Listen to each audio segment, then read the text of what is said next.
الله بالصحة والعافية. كيف أنتم؟ والله بخير الحمد لله. الحمد لله. Okay, Bismillah, we're live. بسم الله. الحمد لله. الحمد لله الذي خلق الإنسان من ذكر وأنثى وبث منهما رجالا كثيرا ونساء وأمرهم بالوقاية من النار لأنفسهم ولذرياتهم، والصلاة والسلام على الهادي البشير والسراج المنير نبينا محمد وعلى آله وصحبه وسلم تسليما كثيرا. أما بعد، حياكم الله أيها الإخوة والأخوات لهذا اللقاء المتجدد من لقاءات هذه السلسلة المباركة في المسؤوليات الأسرية، ونحن اليوم مع الجزء الثاني من تربية الأبناء على ضوء الكتاب والسنة، وخصت بعنوان تربية الأبناء في الجالية المسلمة.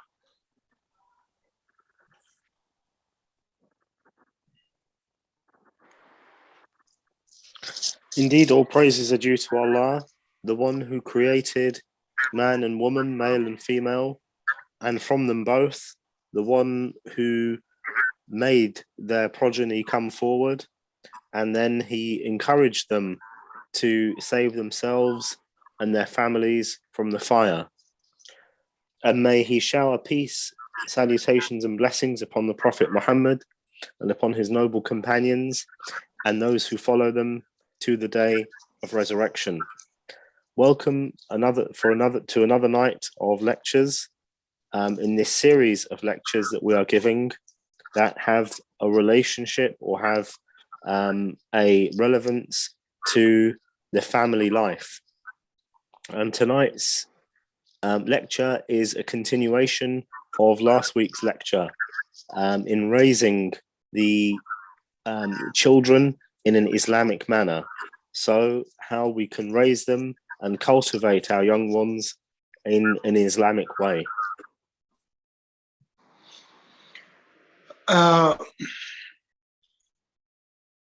لهذه التربية أصول يجب على كل قائم على تنشئة أبناء المسلمين، سواء كان والدا أو والدة أو معلما في مدرسة أو إماما في مسجد، عليهم جميعا الإلمام بهذه الأصول، أصول التربية على ضوء الكتاب والسنة. نعم. And raising children in an Islamic manner, it's something that has principles behind it. So there are a number of things that the individual has to be aware of. And these are principles that are based upon the Book of Allah and the example, the Sunnah of his Prophet, peace and blessings be upon him. And there are principles that the mother should be aware of, or indeed whoever is looking after the children or whoever is in a position of guardianship over the children, or indeed anyone who is in charge of the children for a period of time. So whether that be the mother or the father or the imam in the masjid or the teacher, then really these individuals, because they have the responsibility over the children, over the youngsters for a certain period of time, they should hasten to adhere to the principles that we are going to mention. أول ما ينبغي تعليمه للصبيان، أولا قبل ذلك يجب أن نتفهم أن الجالية المسلمة هي أقلية تعيش في وسط أكثرية غير مسلمة. فإذا كان النبي صلى الله عليه وسلم يحرص على تربية الأطفال تربية إيمانية في بيئة المدينة، في خير القرون، خير البقاع وخير القرون، ووقت تنزل القرآن، فكيف إذا كانوا أقلية في مسلمة في أكثرية غير مسلمة، وهم في هذا البعد والمفازة البعيدة عن زمن النبوة. إذا لا بد على كل من أوكلت إليه مهمة تعليم وتربية الأولاد أن يعتني بهذا الأمر الذي سنتطرق له، وهو الإيمان، عناية بالغة. نعم. And this is something that is of extreme importance, especially when the Muslims or the Muslim family is a minority amongst a whole group or a whole other group of different people. And we should note this, and we should see that the Prophet, peace and blessings be upon him, he gave due diligence and due care to the raising of the youngsters when he was in Medina. And Medina was the best place. So this was the best possible place, and this was the best possible environment for the children. The best possible place, the best possible environment, and those people who were around him, his companions, they were the best possible generation. So despite all of this, and despite the virtues of the place where the Prophet, peace and blessings be upon him, was, and despite the virtues of the time, he still adhered and gave due importance to raising these youngsters. So this should emphasize the importance of us being a minority, being minorities within minorities, and then also in terms of time, the distance that we are from the prophethood and the revelation, because at the time when the Prophet, peace and blessings be upon him, was there, the revelation was being revealed, but now it is not. So all of these are indicators that we should pay heed to these principles of raising children from the book and sunnah that we are about to mention.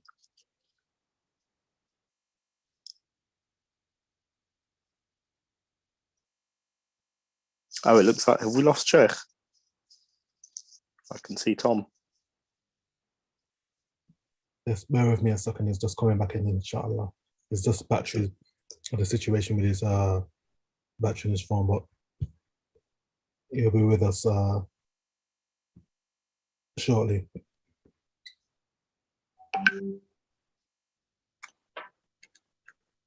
Okay, continue. السلام عليكم. السلام ورحمة الله وبركاته. المعذرة انقطع الإرسال من عندي. لا بسيطة تفضلوا شيخنا. لحظة.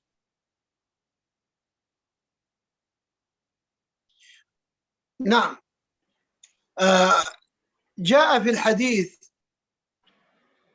عن جندب بن عبد الله رضي الله تعالى عنه قال: كنا مع النبي صلى الله عليه وسلم ونحن فتيان حزاورة، فتعلمنا الإيمان قبل أن نتعلم القرآن، ثم تعلمنا القرآن فازددنا به إيمانا. نعم.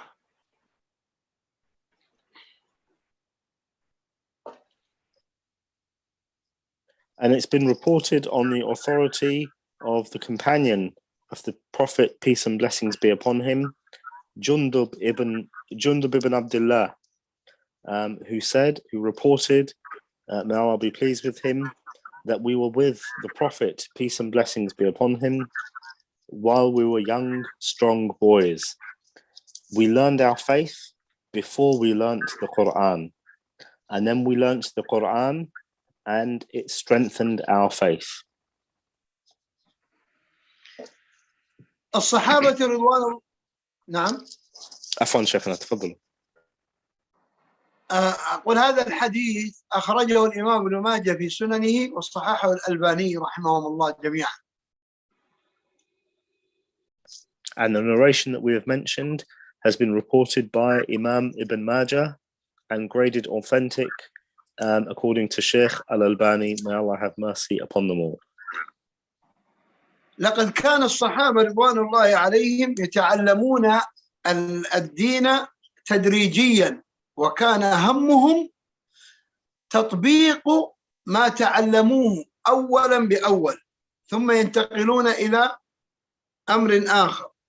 وكان النبي صلى الله عليه وسلم معهم يلاحظهم ويهديهم بالرفق واللين ويأمرهم بعدم التشدد، فكانوا أئمة هدى.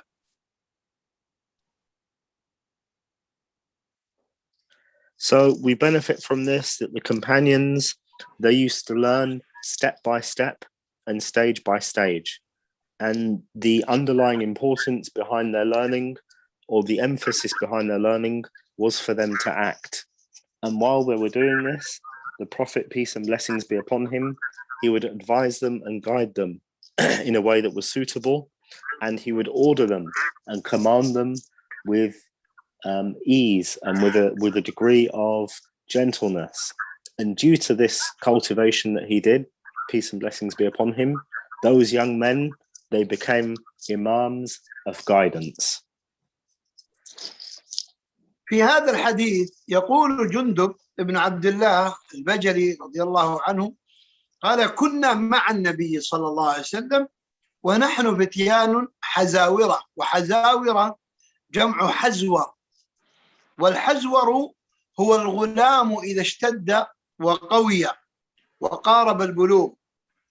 يقول: فتعلمنا الإيمان قبل القرآن.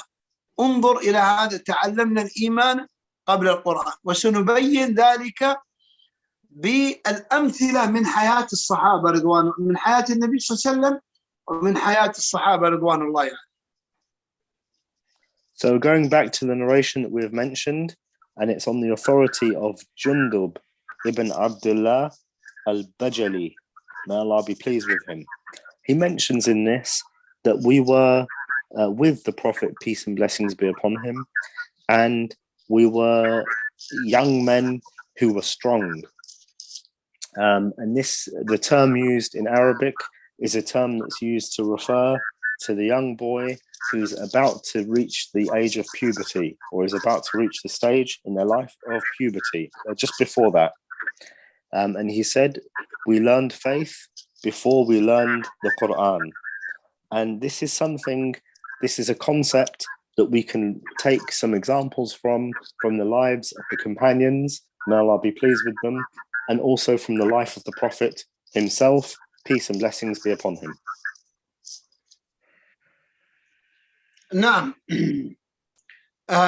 يقول تعلمنا الإيمان قبل القرآن، أي تعلمنا أساسيات العقيدة الصحيحة، وهي أركان الإيمان الحق، الإيمان بالله وملائكته وكتبه ورسله واليوم الآخر والقدر خيره وشره.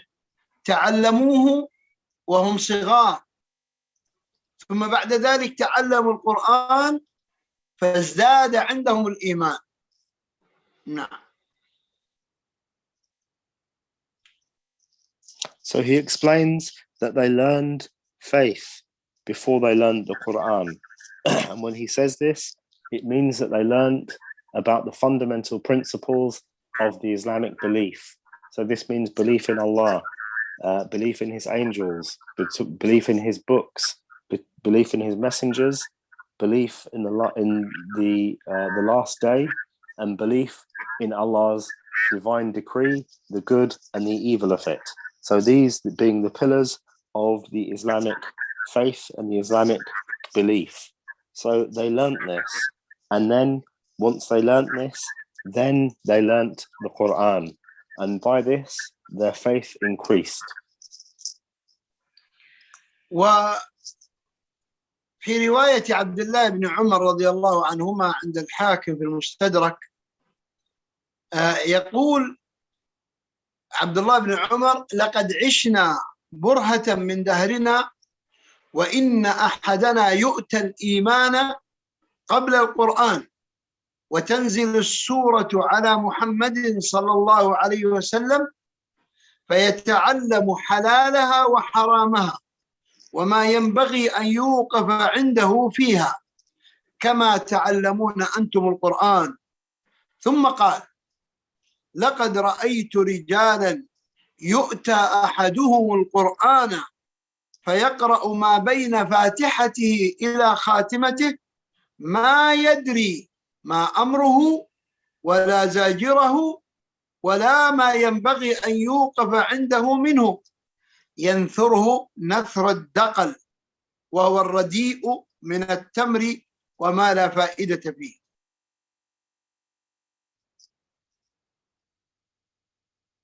معذرة شيخنا، ممكن نأخذ هذا الحديث قطعة؟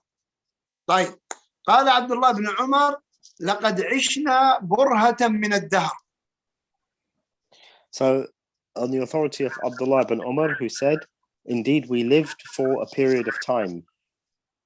وإن أحدنا يؤتى الإيمان قبل القرآن. And indeed one of us, they would be given faith, they would be given iman before they would be given the Quran. وتنزل السورة على محمد صلى الله عليه وسلم فيتعلم حلالها وحرامها. So a chapter of the Quran would be revealed unto the Prophet, peace and blessings be upon him, and we would learn we would learn the understanding of the chapter in terms of what was ordered and what was prohibited within it. وما ينبغي أن يوقف عنده فيها. And those things that the chapter told us it would be necessary or advisable for us to have caution of. كما تعلمون أنتم القرآن، يقول نحن كنا نتعلم الإيمان بالطريقة التي تتعلمون أنتم بها القرآن. So we used to learn the faith like this, just as you people learn the Quran today. ثم قال: لقد رأيت رجالا يؤتى أحدهم القرآن فيقرأ ما بين فاتحته إلى خاتمته ما يدري ما أمره ولا زاجره. Subhanallah. Indeed, and then he went on to say, indeed, I have seen men from amongst you, when they open the book of Allah, they would read from the Fatiha, meaning they would read from the first chapter to the very last chapter, and they would read all of it, but they would not understand those things that have been ordered and those things that have been warned against or prohibited. ولا ما ينبغي أن يوقف عنده منه. And they wouldn't understand those things that the person should be cautious or they should stay away or be on guard of. ينثره نثر الدقل، والدقل هو الرديء من التمر وما لا فائدة منه. كيف شيخنا؟ ينثره يعني يقرأ القرآن بلا وعي، فينثره نثر الدقل، والدقل هو رديء التمر أو ما لا فائدة منه. So they would read the Quran and it would be like the tree that gives off dates that are useless or dates that are ruined, because those dates, they would be of no benefit whatsoever. So it's almost as though the individual, they would recite the Quran and they would gain no benefit from doing so. هذا الإيمان الذي كانوا يتعلمونه بين النبي صلى الله عليه وسلم كيفية تعليمه، ففي الحديث عند الترمذي بسند صحيح عن ابن عباس رضي الله عنهما قال كنت رديف النبي صلى الله عليه وسلم يوما فقال لي: يا غلام. And this is the faith or the iman that the Prophet, peace and blessings be upon him, he used to explain to the people, and he used to explain to the youngsters. And this is as mentioned in the narration that's been reported by Imam at-Tirmidhi, may Allah be pleased with him, on the authority of Abdullah ibn Abbas, may Allah be pleased with them both. that the Prophet, peace and blessings be upon him, said, "O young man, إني أعلمك كلمات indeed I will teach you a number of words. احفظ الله يحفظك. Be mindful of Allah and he will preserve you." هذا تعليم نظري إلى الآن، لكن يأتي بعده التعليم التطبيقي، فقال صلى الله عليه وسلم: إذا سألت فاسأل الله. So this is a kind of theoretical teaching that the Prophet, peace and blessings be upon him, is giving or conveying to this young man.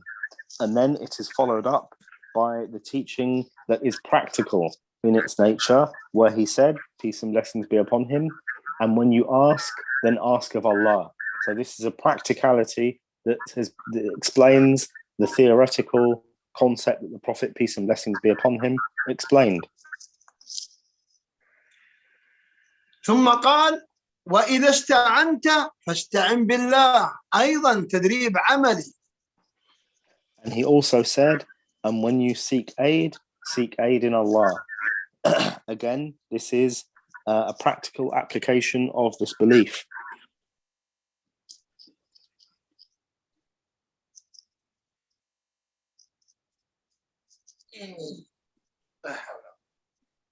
معلش give me a second. So just to give the Sheikh a quick second.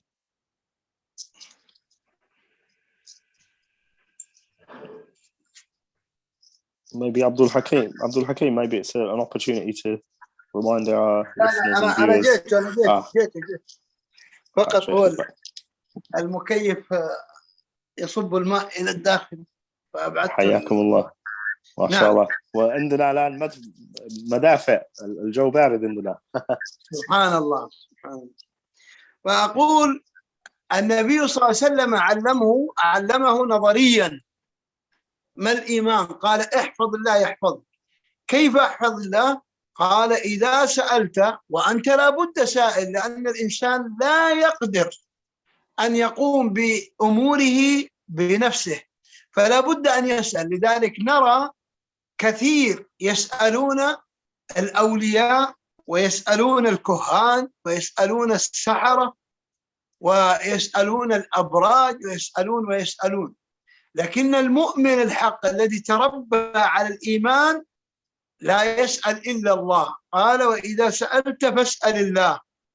وإذا استعنت، ولما كان الإنسان ضعيفا لا يقوى على أداء الأشياء بنفسه، فكان لا بد من أن يحتاج إلى من يعينه. يعلمه النبي صلى الله عليه وسلم حقيقة الإيمان، فيقول له: اجعل معينك الله، اسأل الله العون، فهو وحده القادر. هذا هو التربية على الإيمان.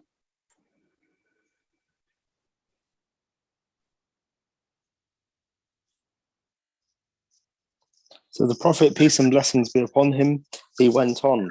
So to recap what we have said, he may peace and blessings be upon him, he gave him this theoretical kind of advice by saying, be mindful of Allah and he will preserve you.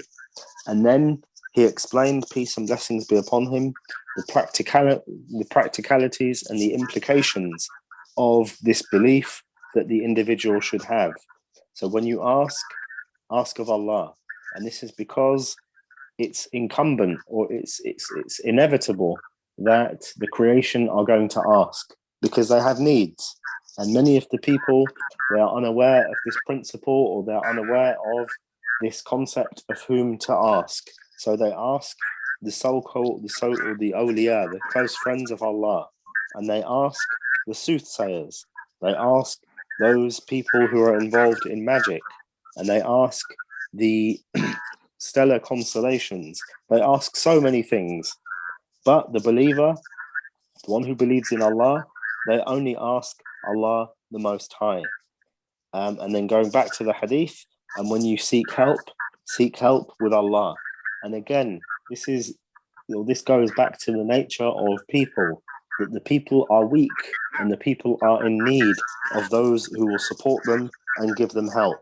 So here the Prophet, peace and blessings be upon him, is advising this young man that you should make the one who helps you, the one who aids you, you should make that specific to Allah the Most High.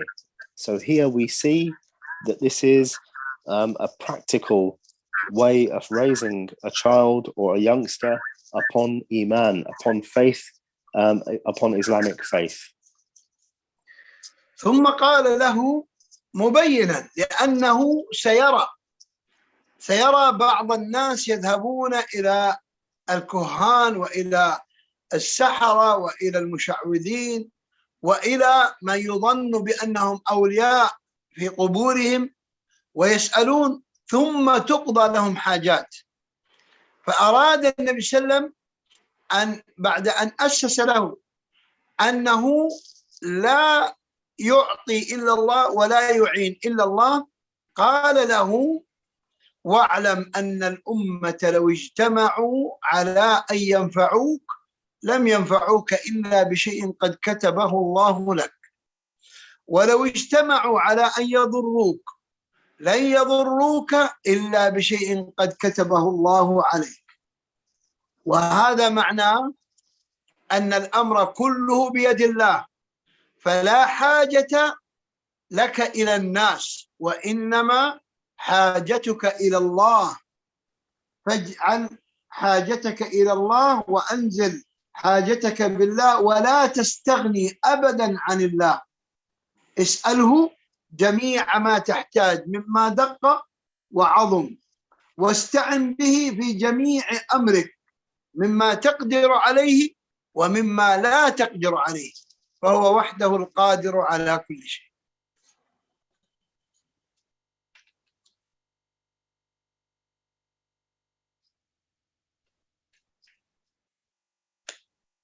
And then the Prophet, peace and blessings be upon him, he went on to explain again another principle. And this is the principle that when the individual has need, that they should be connected to Allah in all the needs that they have. So they should not be connected to other than Allah, because indeed there are none who give and there are none who prevent from giving except for Allah the Most High.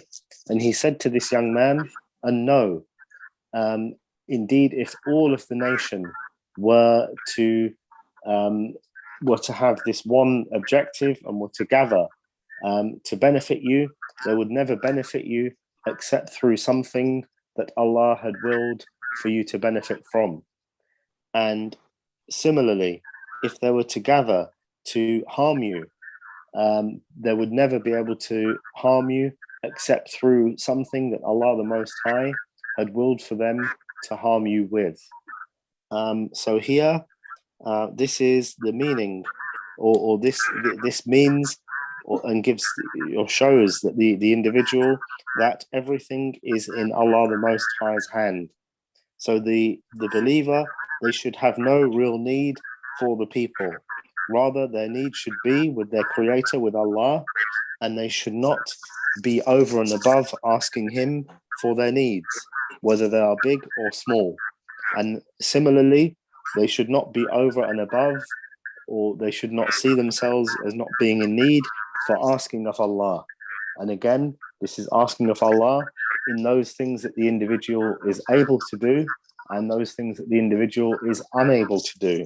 Because indeed, Allah is the one who is Qadir. He is the one who is able to do all things.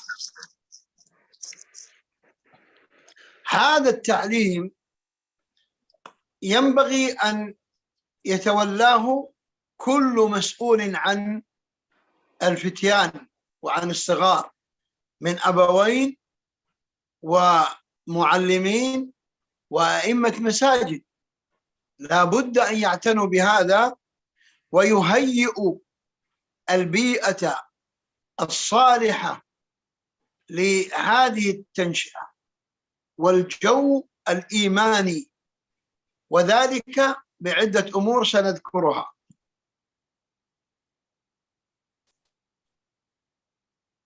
So this manner of teaching, this is something that should be adopted by all those who have responsibility for youngsters in some way, whether they are the parents, whether they are their teachers, whether they are the imams in the mosques. They should all try to seek to make a good environment for these young people, for these efforts, and an environment that is faith-based, that enables them to flourish. And we'll give some examples or some guidance on how to develop this now. وقد كنا في اللقاء الماضي ذكرنا بعض هذه الأمثلة ولا بأس أن نتطرق إليها قليلا مع أمثلة أخرى جديدة. And in our last lecture, we took some examples of these steps, but there is no harm in us returning to some of them in a quick and concise manner, and also adding to them as is fitting by the will of Allah.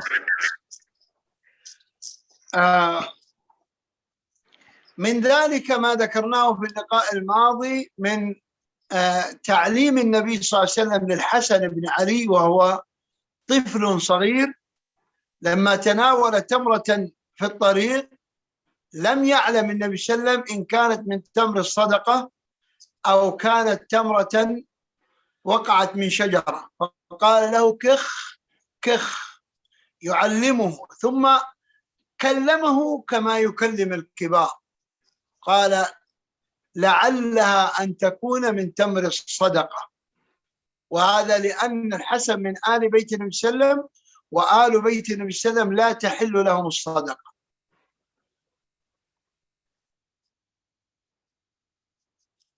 And one of the examples that we mentioned last week was the manner in which the Prophet, peace and blessings be upon him, taught his grandson, Al-Hasan ibn Ali, may Allah be pleased with them both.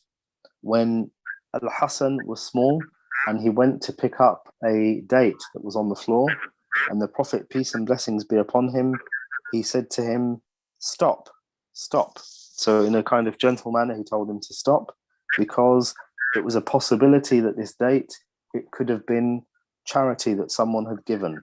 So the Prophet, peace and blessings be upon him, he spoke to this young child as though he was an adult. He gave him that kind of respect. And he said, it could be that this is charity. And it's known that the Prophet, peace and blessings be upon him, and his family, it's not permissible for them to take from the charity. ومن ذلك أيضا ما وجه النبي صلى الله عليه وسلم به ربيبه عمر بن أبي سلمة لما جلس معه على الطعام فأخذت يده تطيش في الصحفة، فقال له النبي صلى الله عليه وسلم يا غلام سم الله وكل بيمينك وكل مما يليك. And also the example of the way in which he taught his stepson, Umar ibn Salama, may Allah be pleased with him, where he was a young child, and again, where they were eating dinner, the young man, he was putting his hand here, there, and everywhere in the dish. So he wasn't eating in a proper way. And the Prophet, peace and blessings be upon him, said, "O young man, invoke the name of Allah before you eat with your right hand, and eat from that which is in front of you."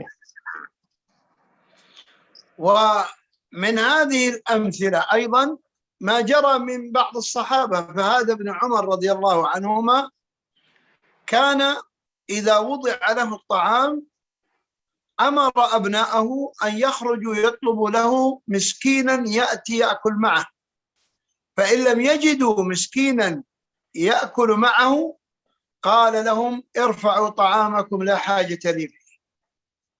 Subhanallah. And also from the examples of the companions of the Prophet, peace and blessings be upon him, in their raising and cultivating of the youngsters, is that Ibn Umar, may Allah be pleased with him and his father, when the plate of food or the dish was put down on the floor, he would order his children and tell his children to go out and find a poor person so that they could share the meal with them. And if they returned and they were unable to find a poor person to share the meal with them, then he would say, lift this meal from me, I have no need of it. وكذلك كان رضي الله عنه إذا ذبح ذبيحة فإنه يأمر أبناءه أن يأخذوا جزءا منها ويعطوا لجيرانهم ومن بين الجيران بعض أهل الكتاب من اليهود، فكان يتعاهدهم بهذه الهدية. And also the Prophet, peace and blessings be upon him. لا ابن عمر. Afwan. Beg your pardon, Ibn Umar, may Allah be pleased with him. When he would have an animal slaughtered, he would charge his kids with giving a portion of the meat to his neighbors. And some of his neighbors were the people of the book. They were Jewish. So he used to gift them this meat. ومن ما علم الصحابة رضوان الله عليهم أبنائهم هذا الأمر أيضا ما جاء في حديث عمرو بن سلمة، وهذا غير عمر بن أبي سلمة. عمر بن أبي سلمة هو ابن زوجة النبي صلى الله عليه وسلم أم سلمة، لكن عمرو بن سلمة هو من أهل من بني سلمة، من أهل مسجد القبلتين اليوم تلك المنطقة، وكان صغيرا ربما في 11 من عمره. فكان الصحابة رضوان الله عليهم يقدمونه للصلاة مع أنه أحدثهم سنا، لأنهم سمعوا النبي صلى الله عليه وسلم يقول يؤم القوم أقرأهم لكتاب الله، فجعل ذلك في نفس الغلام شيئا عظيما من الثقة ومن تحمل المسؤولية.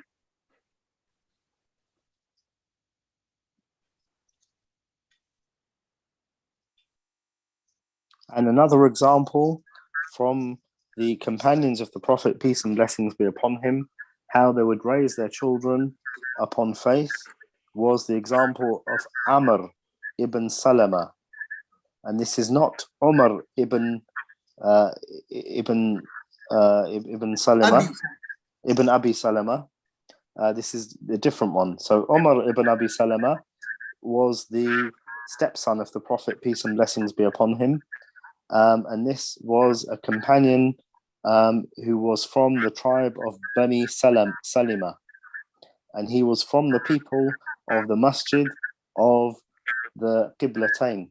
The Qiblatain, I suppose you could translate, Tom, as the masjid that had two directions that the people prayed towards. So it was the masjid that had two directions that the people prayed towards. And he was a young man, he was a young child of the age of around 11 years old.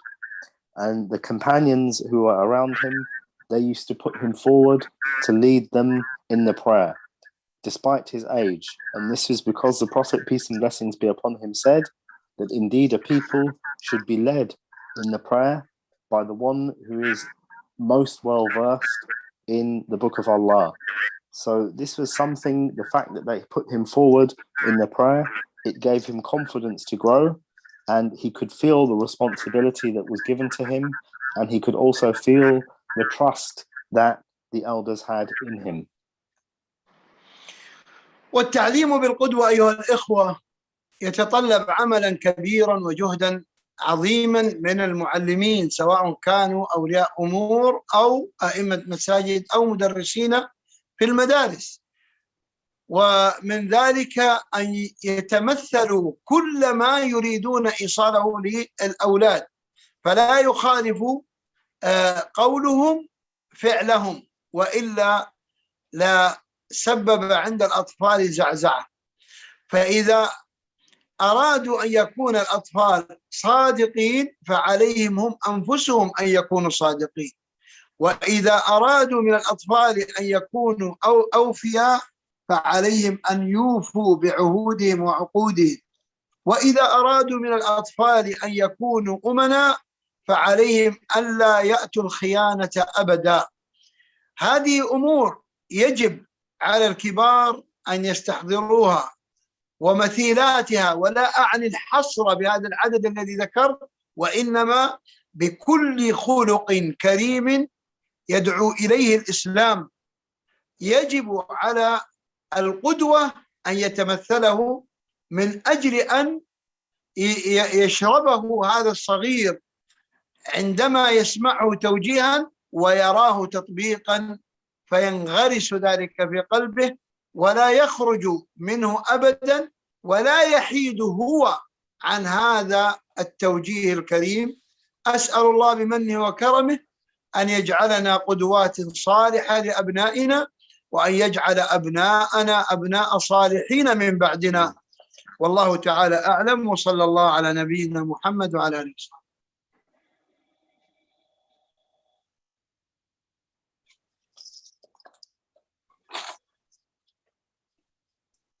And also, there is another matter that's of extreme importance for all of those who have responsibility for youngsters, whether it be their parents or teachers or the imams of the masjids, and that is that they should exemplify and show the characteristics that they are trying to raise the young people upon. So they should, their actions should be in conformity with what they are saying. So, as we would say in English, do as I do, not as I say. I think that's a play on it, but yeah. So to be, for the actions of the individual to be in conformity to what they say. So that the adults are careful that if they want the youngsters to be truthful and to say that which is true and not lie, then they should be the furthest away from those who lie. If they want the children to be from those who fulfill their promises and have responsibility, that they are not those who cheat or who are lax as relates to their responsibility. If they want them to be trustworthy, again, they do not cheat and they exemplify this characteristic of being trustworthy.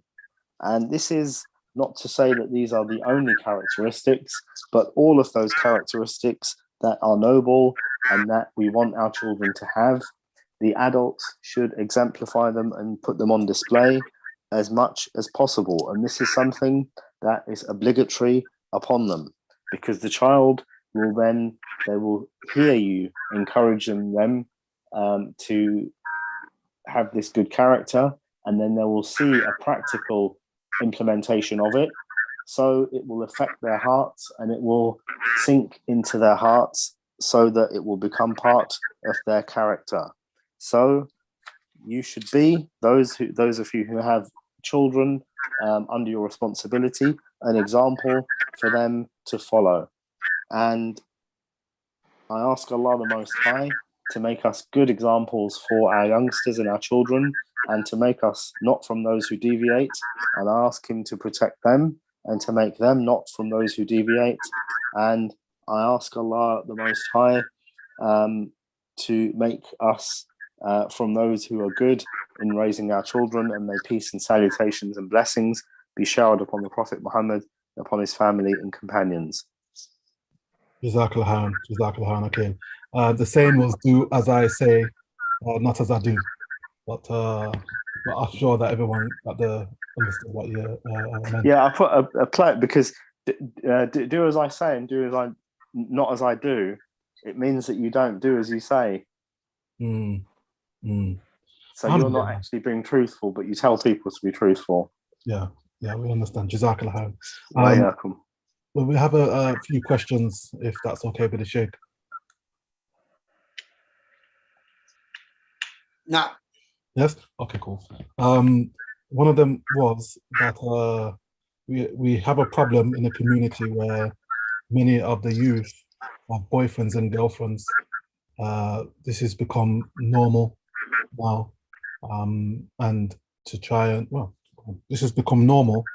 How can you advise us in dealing with this situation?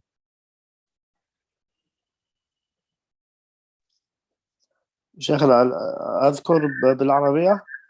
أيوة نعم نعم. قد ابتلينا شيخنا، ابتلي الشباب لدينا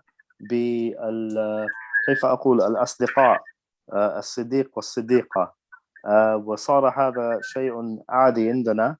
فما نصيحتكم وما الحل من هذه الحقيقة المؤلمة؟ طيب، قبل أن أجيب أنا أطرح سؤالا. هذا الصديق والصديقة أمر شائع في المجتمعات الغربية كلها. هل ينتج علاقات حميمية أو أنه لا يكون ذلك؟ وأنا أجيب أن 99.9% هذه الصداقات بين الجنسين الإناث والذكور والإناث تنتهي إلى علاقات حميمية محرمة، وربما يكون منها حمل وولادة. فهذا لا شك أنه محرم وممنوع. نعم شيخنا الله يبارك فيكم، العلاقات الحميمية يعني الجماع. أثابكم الله. So before answering this question, I will pose a rhetorical question, and that's that this is a characteristic or a way of conduct that is prevalent in many Western countries. And the question is this, is that are these relationships, or do these relationships result in illicit sexual relations?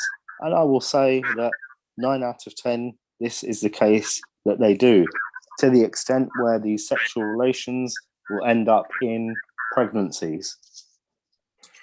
وأقول هذا الأمر في المجتمعات الغربية لا علاقة له بالديانة النصرانية ولا بأي ديانة أخرى، لأن هذا إنما طرأ في القرون المتأخرة.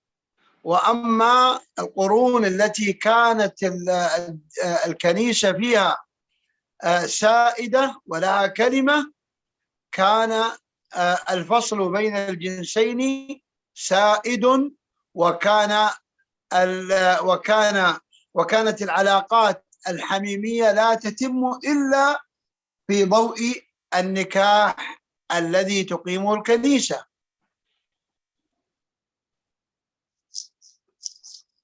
And I would say that this is a type of relationship that's a Western type of relationship that has no connection even with the religion of Christianity or other than it from the religions and faiths.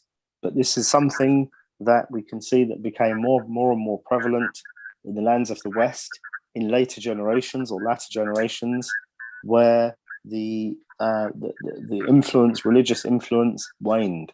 However, when the church, it was in a position of more power and it was stronger, then they used to separate between the two sexes, and the relations that individuals would have would be through marriage that was performed by the church. وحتى أبين هذا جليلا حتى لا يعترض معترض ويقول هذا كان موجودا، هذا كتاب ربنا يشهد بالحق. ففي سورة مريم عليها السلام، ترجم ما أقول حرفيا. And so that there is no one who will complain or have an issue with what I'm saying, I will give you an evidence from the Quran. And here we have the chapter, Surah Al-Maryam, the chapter of Mary. عليها السلام. Upon her be peace and Allah's blessings. لما أمر الله الملك ونفخ فيها من روحه وأراد الله أن تحبل من غير جماع وحبلت وولدت وأتت به قومها تحمله ماذا قالوا؟ نعم. So when Allah the Most High, He willed that the angel would blow into her womb, and Allah willed that she would become pregnant and carry a child without the act of sexual intercourse. She went to her people, and what did her people say to her? قالوا يا مريم لقد جئت شيئا فريا، يعني شيئا مستقبح عظيم الاستقباح، كيف تحبلين وتلدين من غير زوج؟ ولهذا اتهموها بالباطل. ثم قالوا ماذا؟ يا أخت هارون ما كان أبوك امرأ سوء وما كانت أمك بغية. ما معنى ما كان أبوك امرأ سوء؟ يعني لم يكن يعاشر النساء في غير زواج. وما كانت أمك بغية أي لم تكن تعاشر الرجال الذين ليسوا هم أزواجا لها. So what did they say to her?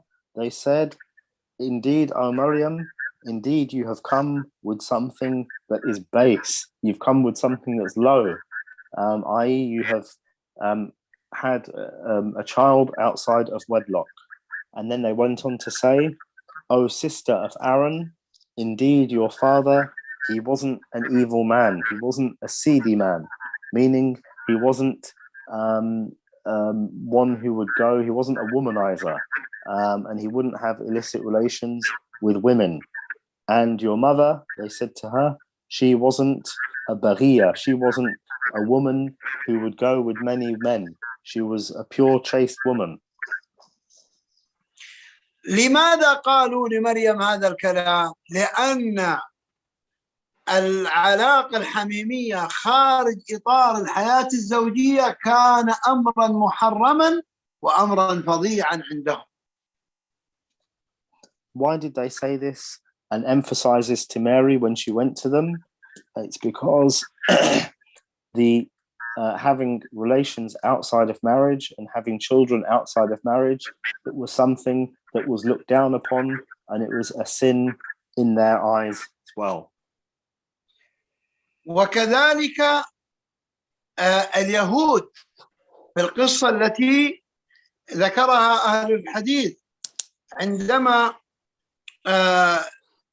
جاء بنو إسرائيل إلى النبي صلى الله عليه وسلم وقالوا بأن فلانا زنى وهو محصن، فماذا تجد؟ قال ائتوا بالتوراة، فلما أتوا بها قال افتحوا على آية كذا وهي الآية التي فيها الرجم، فغطى أحدهم على آية الرجم بيده فقال له النبي صلى الله عليه وسلم أقم يدك، فلما رفع يده تلوا الآية فإذا بها آية الرجم. لماذا يرجم الزاني المحصن عندهم؟ لأن الزنا، لأن هذه العلاقة الحميمية خارج إطار الحياة الزوجية جريمة عند اليهود وعند النصارى وفي الإسلام وفي كل الأديان التي جاء بها أنبياء.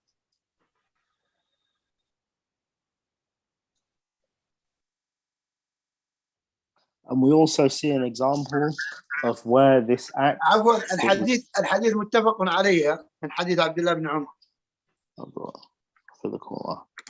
We also see this in the example that the people of Hadith give in the narration on the authority of Abdullah ibn Umar, and it was reported by Imam al-Bukhari and Muslim, where the Jews, some of the Jews, they came to the Prophet, peace and blessings be upon him, and there was a woman who had become pregnant, or she'd had illicit sexual relations, And the Prophet, peace and blessings be upon him, he said, indeed, I will rule with the ruling of the Torah of stoning this woman. So then they said to the Prophet, peace and blessings be upon him, indeed, this is not in the Torah. So the Prophet, peace and blessings be upon him, he told them to bring their holy book and open it at such and such a verse. So they did so, but they covered up with their hand the segment of the verse or segment of the chapter that referred to stoning. So the Prophet, peace and blessings be upon him, told them to lift the hand up, and it could be seen that it was there as he had said. So the point behind this is that these illicit sexual relations were even a big crime in the sight and in the faith of the Jews. So they were a crime in the faith of the Jews, in the faith of the Christians, and in the faith of the Muslims, and in all of the religions of the prophets that were revealed. ولأن العلاقة بين الذكور والإناث في خارج إطار المحرمية أو العلاقة الزوجية لا بد أن تثمر زنا، لأن الشيطان كما قال النبي صلى الله عليه وسلم ما خلا رجل بامرأة إلا كان الشيطان ثالثهما، فإن الشيطان يهمه أن تقع هذه الفاحشة حتى يصبح الولد لا ينسب إلى أبيه ولا يكون هناك ترابط وتشيع هذه الأمور والفواحش والمستقدرات، فإن هذا أمر تأباه النفوس الكريمة وترفضه الطباع السليمة ولا يقبله حتى عند القرود، عند القردة، فإن القردة تعاقب القردة التي تزني، فكيف بنا بني الإنسان؟ نسأل الله العافية والسلام.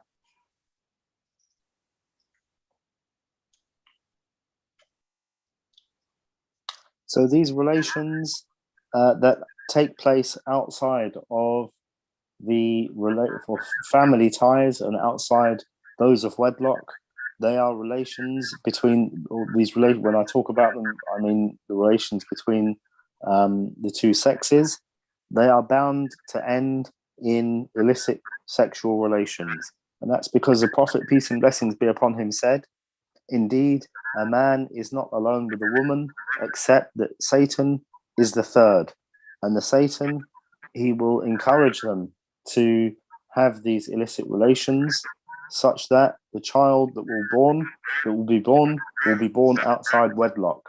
So the child will not be ascribed to their father and connected with the father.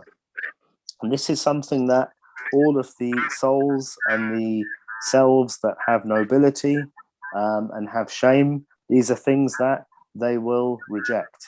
And we find even within the animal kingdom, there are animals like chimps that if they do this, then within their societies they are punished.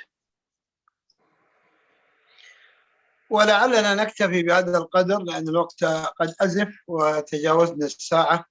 أسأل الله بمنه وكرمه أن يوفقنا جميعا لما يحب ويرضى، وإلى أن نلتقي يوم الأحد المقبل.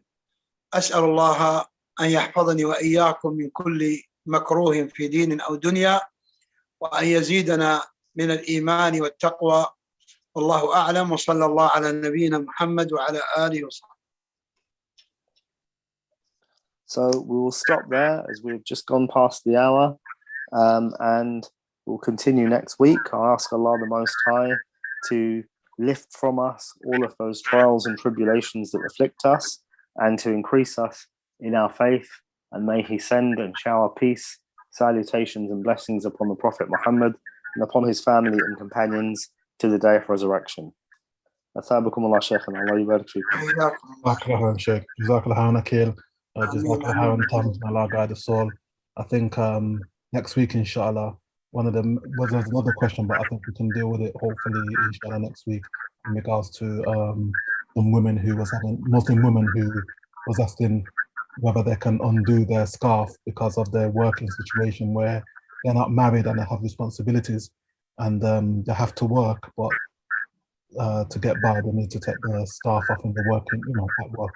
So they feel if it's, is there an excuse for them? But I think that is a topic in itself, inshallah. So inshallah, we can look into that next week. Muslim women in the working environment, inshallah. Jazakallah khair.